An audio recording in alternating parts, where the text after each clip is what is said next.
ومن أحسن قولا ممن دعا إلى الله وعمل صالحا وقال إنني من المسلمين. আসসালামু আলাইকুম রহমতুল্লাহি ওবারাকাতুহ।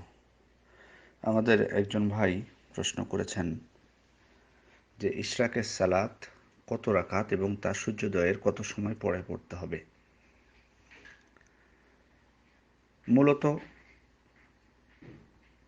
ইশরাকের সালাত হচ্ছে যেটি সূর্য উদিত হওয়ার পরে পরেই পড়া হয় মসজিদে। রাসূল সাল্লাল্লাহু আলাইহি ওয়াসাল্লাম সুনানে তিরমিজির 586 নম্বর হাদিস, রাসূল সাল্লাল্লাহু আলাইহি ওয়াসাল্লাম বলছেন, মান সাল্লাল গাদা ফি জামাআতিন সুম্মা ক্বাআদা ইয়াযকুরুল্লাহ হাত্তা তাতলুআ আশ-শামস সুম্মা সাল্লা রাকআতাইন কানাত লাহু কাআজরি হাজ্জাতিন ওয়া উমরাতিন তাআম্মাতিন তাআম্মা। অর্থাৎ যে ব্যক্তি জামাতের সাথে ফজরের নামাজ আদায় করল, তারপর সূর্যোদয় পর্যন্ত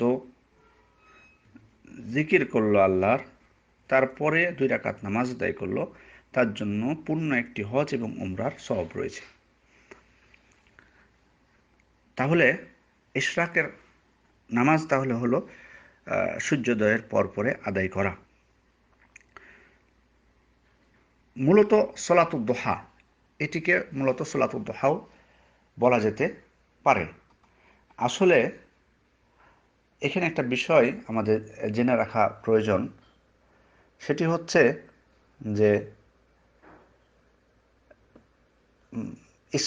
সলাতুদ দুহা এটি যখন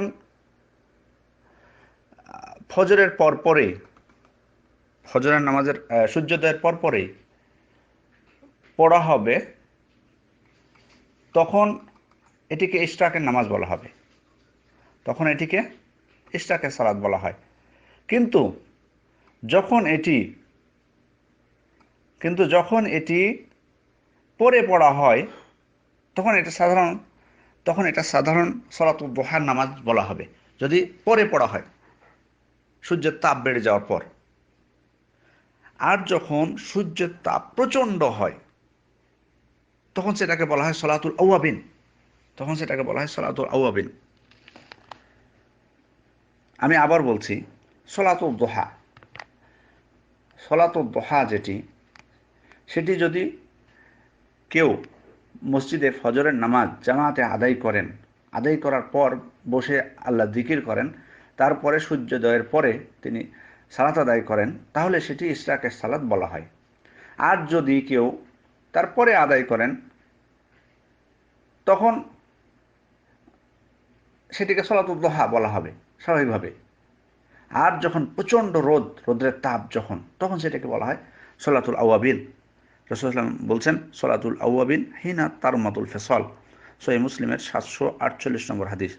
748 নম্বর হাদিস। অর্থাৎ যখন প্রচণ্ড তাপে উটের বাচ্চার পায়ের খুর প্রচণ্ড তাপে পুড়ে যায়, তখন ওই সময়টাকে বলা হয়। এটাকে অনেকে অনেক কোন সময়টা একবারে কয়টার সময়, এটা অনেকে অনেক ধরনের মত বলেছেন। কেউ বলেছেন যে জোহরের নামাজের 1 ঘন্টা বা 2 ঘন্টা পূর্বে, তখন প্রচণ্ড তাপ থাকে এই সময়টা মূলত। তো যেটাই হোক না কেন, মুদ্রা কথা হলো যে আপনি যদি মসজিদে বসে আল্লাহ জিকির করেন ফজরের নামাজ জামাত আদায় করার পর, দিয়ে 2 রাকাত পড়েন সূর্যোদয়ের পরে, সেটা সলাতুল ইশরাক হবে। আর যদি এমনি স্বাভাবিকভাবে আপনি মসজিদ থেকে বের হয়ে যান ফজরের নামাজের পর, তারপরে এমনি কোনো এক সময় পড়লেন, এটা সলাতুল দুহা বলে বিবেচিত হলো। আর যদি প্রচণ্ড তাপ যখন হয়, তখন সেটাকে সলাতুল আওয়াবিনা বলা হবে। কিন্তু মূলত এই নামাজগুলো, এগুলো সব একই নাম হলো সলাতুল দুহা, জাস্ট পার্থক্য হবে কখন নামের ক্ষেত্রে। সবগুলোই সলাতুদ দুহা, কিন্তু পার্থক্য হবে যখন ফজরের কেউ জামাতে পড়ে বসে থাকবে, দিয়ে আল্লাহ জিকির করবে, তারপর সূর্যোদয়ের পরে পড়বে, সেটা সলাতুল ইশরাক হবে। আর যখন প্রচণ্ড তাপের সময় পড়বে, তখন সেটা সলাতুল আওয়াবিন বলবে। কিন্তু এমনিতেই স্বাভাবিকভাবে এটা সলাতুল দুহা। আর সলাতুল দুহা, আপনি আরেকটা বলেছেন যে ইশরাকের সালাতটা সূর্যোদয়ের কত সময় পরে পড়তে হবে। সূর্যোদয়ের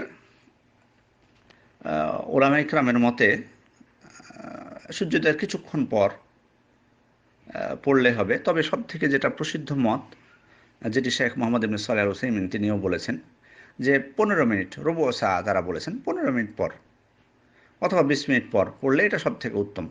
অনেকে বলেছেন 7-8 মিনিট পর, অর্থাৎ সূর্যোদয়টা একেবারে যখন হয়ে যাবে পূর্ণরূপে তারপরে। তো এটা অনেকে বলেছেন যে সূর্যোদয়ের যে সময় সেটা 7-8 মিনিট পর অথবা 15 মিনিট পর। তবে সব থেকে যেটা প্রসিদ্ধ মত সেটা হলো 15 বা 20 মিনিট পরে এটা পড়বেন, এটাই সব থেকে বেশি নিরাপদ আপনার জন্য। আর রাকাত সংখ্যা এর নিম্ন রাকাত সংখ্যা 2 রাকাত, যেটা এই একটা হাদিস যেটা বললাম সুনান তিরমিজি 586 নম্বর হাদিস, সেটাতেই আপনারা পেলেন। আরও হাদিস আছে যেখানে রাসূল সাল্লাল্লাহু আলাইহি ওয়াসাল্লাম বলেছেন যে সহিহ বুখারীর 1981 এবং সহিহ মুসলিমের 721 নম্বর হাদিস, যে মানুষের শরীরে 360টি জোড় রয়েছে, মানুষের কর্তব্য হলো প্রত্যেক জোড়ের জন্য একটি করে সাদকা করা।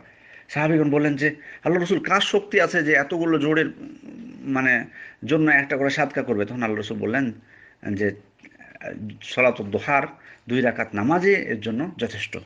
সালাতুদ দুহার 2 রাকাত সালাতে এর জন্য যথেষ্ট। তাহলে এই হাদিস থেকে বোঝা যায় 2 রাকাত।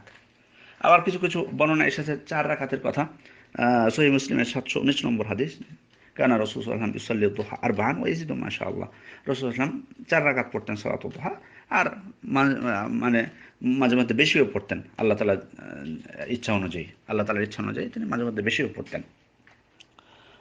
তারপর 8 রাকাতের হাদিসও এসেছে। 8 রাকাতের হাদিসও এসেছে সহিহ মুসলিমের 336 নম্বর হাদিস। রাসূল সাল্লাল্লাহু আলাইহি ওয়াসাল্লাম মক্কা বিজয়ের দিন উম্মে হানির ঘরে 8 রাকাত পড়েছিলেন। অতএব এর নির্দিষ্ট কোনো রাকাত নেই, এজন্য ওলামা ইকরাম বলছেন যে মানে 2 রাকাত করে যত ইচ্ছা পড়তে পারে। কিছু কিছু রিওয়ায়াত আছে 12 রাকাতের, যদিও সেটা দুর্বল, কিন্তু প্রসিদ্ধ মত হলো যেটা শক্তিশালী মত যেটা, সেটা হলো আপনার রাকাত সংখ্যা নির্দিষ্ট নেই। আপনি 2 রাকাত, 4 রাকাত, 6 রাকাত, 8 রাকাত, 12 রাকাত, আপনি 2 রাকাত করে ইচ্ছা মতো আপনি পড়তে পারেন। কারণ স্পষ্ট হাদিসে এসেছে সলাতুল লাইলি ওয়াল নাহারি মাসনা মাসনা, অর্থাৎ রাতের এবং দিনের নামাজগুলো 2 রাকাত করে, অর্থাৎ নির্দিষ্ট কোনো এর পরিমাণ নেই। অতএব আপনি যেটা ইচ্ছা সেটা আদায় করতে পারেন। আসসালামু আলাইকুম ওয়া রাহমাতুল্লাহি ওয়া বারাকাতুহু।